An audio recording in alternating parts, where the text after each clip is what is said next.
அன்பு தமிழ் நெஞ்சங்களுக்கு கனிவான வணக்கங்கள். நான் எஸ்எஸ் மீடியா சேனலுக்காக கவிதா. இன்றைக்கு நாம் காணவிருப்பது ரெட் அலர்ட் எச்சரிக்கை. நவம்பர் 25ஆம் தேதி தமிழகத்தில் தீவிர கனமழை பெய்யும்.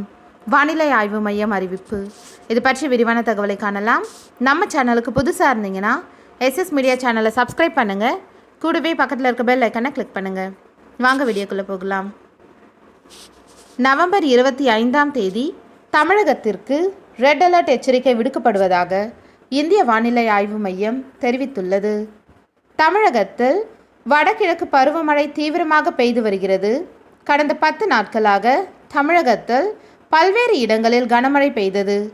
முக்கியமாக சென்னையிலும் பல்வேறு கடலோர மாவட்டங்களிலும் தீவிரமாக கனமழை பெய்து வந்தது.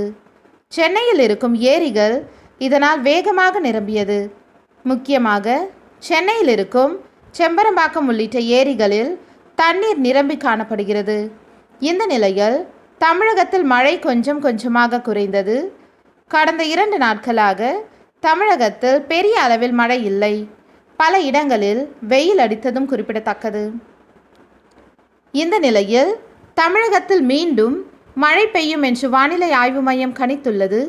அடுத்த 2 நாட்கள் தமிழகத்தில் கொஞ்சம் கொஞ்சமாக மழை அதிகரிக்கும்.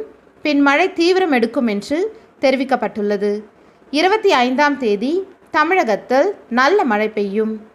நவம்பர் 25ஆம் தேதி தமிழகத்தில் இடியுடன் கூடிய கனமழை பெய்யும். ஒரு சில இடங்களில் அதீத கனமழையும் பெய்ய வாய்ப்புள்ளது என்று இந்திய வானிலை ஆய்வு மையம் தகவல் வெளியிட்டுள்ளது. இதனால் தமிழகத்திற்கு நவம்பர் 25ஆம் தேதி ரெட் அலர்ட் எச்சரிக்கை விடுக்கப்படுவதாக இந்திய வானிலை ஆய்வு மையம் தெரிவித்துள்ளது. தமிழகம் மட்டுமின்றி புதுச்சேரிக்கும் ரெட் அலர்ட் எச்சரிக்கை விடுக்கப்பட்டுள்ளது.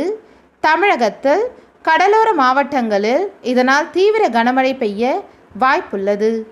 டெல்டா மாவட்டங்களிலும் சென்னையிலும் நல்ல மழை பெய்ய வாய்ப்புள்ளது. எங்கெல்லாம் மழை பெய்யும் என்ற விவரம் வரும் நாட்களில் வெளியிடப்படும். இந்திய பெருங்கடல் வங்கக்கடலில் 50 கிலோமீட்டர் வேகத்தில் காற்று வீச வாய்ப்புள்ளது என்று கணிக்கப்பட்டுள்ளது.